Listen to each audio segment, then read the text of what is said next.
ಶುಭ ಸೋಮವಾರದಂದು ಜಕ್ಕಲಿ ಗ್ರಾಮ ಪಂಚಾಯತ ಅಧ್ಯಕ್ಷ ಸ್ಥಾನಕ್ಕೆ ಚುನಾವಣೆ ನೆರವೇರಿತು. ಅಧ್ಯಕ್ಷ ಸ್ಥಾನ ಒಲಿದು ಬಂದ ಸುವರ್ಣಗೆ ಸುವರ್ಣ ಅವಕಾಶ. ಗ್ರಾಮ ಪಂಚಾಯಿತಿ ಅಧ್ಯಕ್ಷ ಸ್ಥಾನಕ್ಕೆ ನಡೆದಂತಹ ಚುನಾವಣೆಗೆ ಚುನಾವಣಾ ಅಧಿಕಾರಿಯಾಗಿ ರೋಣ ತಾಲೂಕು ಪಂಚಾಯಿತಿ ಕಾರ್ಯನಿರ್ವಾಹಕ ಅಧಿಕಾರಿಯಾದ ಚಂದ್ರಶೇಖರ ಕಂದಕೂರ ನಿರ್ವಹಿಸಿದ್ರು.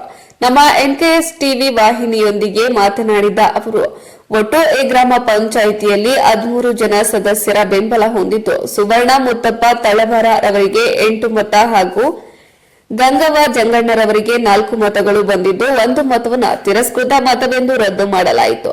8 ಮತವನ್ನ ಪಡೆದ ಸುವರ್ಣ ಮುತ್ತಪ್ಪ ತಳವಾರ ಅವರು ಅಧ್ಯಕ್ಷೆಯಾಗಿ ಚುನಾಯಿತರಾಗಿದ್ದಾರೆ ಎಂದು ತಿಳಿಸಿದರು. ಇನ್ನು ತಾಲೂಕು ಪಂಚಾಯಿತಿ ಮಾಜಿ ಸದಸ್ಯ ಸಂದೇಶ್ ದೊಡ್ಡಮೇಟಿ ಮಾತನಾಡಿದ್ರು. ಈ ಒಂದು ಗೆಲುವು ನಮ್ಮ ಕಾಂಗ್ರೆಸ್ ಪಕ್ಷದ ಸ್ವಾಭಿಮಾನದ ಗೆಲುವು. ಮುಂದಿನ ದಿನಮಾನಗಳಲ್ಲಿ ಕಾಂಗ್ರೆಸ್ ಬೆಂಬಲಿತ 9 ಜನ ಸದಸ್ಯರು ಸೇರಿದಂತೆ ಇನ್ನುಳಿದ ಸದಸ್ಯರನ್ನ ಒಗ್ಗೂಡಿಸಿಕೊಂಡು ಗ್ರಾಮವನ್ನ ಅಭಿವೃದ್ಧಿಗೆ ಕೊಂಡೊಯ್ಯುತ್ತಾರೆ.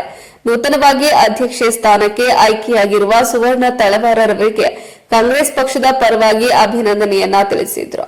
ಇನ್ನು ಗ್ರಾಮ ಪಂಚಾಯಿತಿ ಅಧ್ಯಕ್ಷ ಸ್ಥಾನ ಕಾಂಗ್ರೆಸ್ ಪಕ್ಷಕ್ಕೆ ಒಲಿದಿದ್ದರಿಂದ ಕಾಂಗ್ರೆಸ್ ಕಾರ್ಯಕರ್ತರು ಸಿಹಿ ಹಂಚಿ ಪಟಾಕಿ ಸಿಡಿಸಿ ವಿಜಯೋತ್ಸವ ಆಚರಿಸಿದ್ರು. ಇನ್ನು ಈ ಸಂದರ್ಭದಲ್ಲಿ ಗ್ರಾಮ ಪಂಚಾಯಿತಿ ಸದಸ್ಯರಾದ ಶಿವರಾಜ ಮುಗಳಿ, ರಮೇಶ್ ಪಲ್ಲೆದ, ಸಂತೋಷ ಕೋರಿ, ಗುರಪ್ಪ ರೋಣದ, ಬಸವರಾಜ್ ಶಾಶೆಟ್ಟಿ, ಸದಸ್ಯರಾದ ಅನ್ನಪೂರ್ಣ ಮುಗಳಿ, ಬಿಬಿ ಜಾನ ಕದಡಿ, ನಿರ್ಮಲಾ ಆದಿ, ಕಾಂಗ್ರೆಸ್ ಪಕ್ಷದ ಕಾರ್ಯಕರ್ತರಾದ ಸಂದೇಶ ದೊಡ್ಡಮೇಟಿ, ವೀರಭದ್ರಪ್ಪ ಗಾಣಿಗೇರ, ರವೀಂದ್ರ ಮುಗಳಿ, ಉಮೇಶ್ ಮೇಟಿ, ಶ್ರೀನಿವಾಸ ಹುಲ್ಲೂರ, ಮುತ್ತುಮೇಟಿ, ಪ್ರಕಾಶ ಕೋರಿ, ಬಂದೇನವಾಜ್ ಗಡಾದ, ಚನ್ನಬಸವ ಹರಹುಣಸಿ, ಮುತ್ತಪ್ಪ ತಳವಾರ, ಫಕೀರಪ್ಪ ಮಾದರ, ಬಸವರಾಜ ಮುಗಳಿ, ಅಂದಪ್ಪ ಕುಟ್ನಳ್ಳಿ, ವಿಜಯ ತಳವಾರ, ಯಲ್ಲಪ್ಪ ಮಾದರ,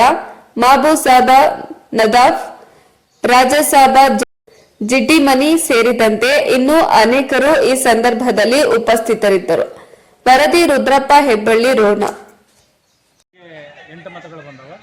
ಗಂಗವ್ವ ಅವರಿಗೆ 4 ಮತಗಳು ಬಂದವು. 1 ಮತ ಅಸಿಂಧವಾಗೈತೆ. 8 ಮತಗಳನ್ನು ಪಡೆದಂತಹ ಸುವರ್ಣಮ್ಮಯವರು ಅಧ್ಯಕ್ಷರಾಗಿ ಆಯ್ಕೆಯಾಗಿದ್ದಾರೆ. ಇನ್ನುಳಿದ ಅವಧಿಗೆ ಅಧ್ಯಕ್ಷರಾಗಿ ಆಯ್ಕೆಯಾಗಿದ್ದಾರೆ ಅಂತ ನಾವು ಘೋಷಣೆ ಮಾಡಿದ್ದೀವಿ.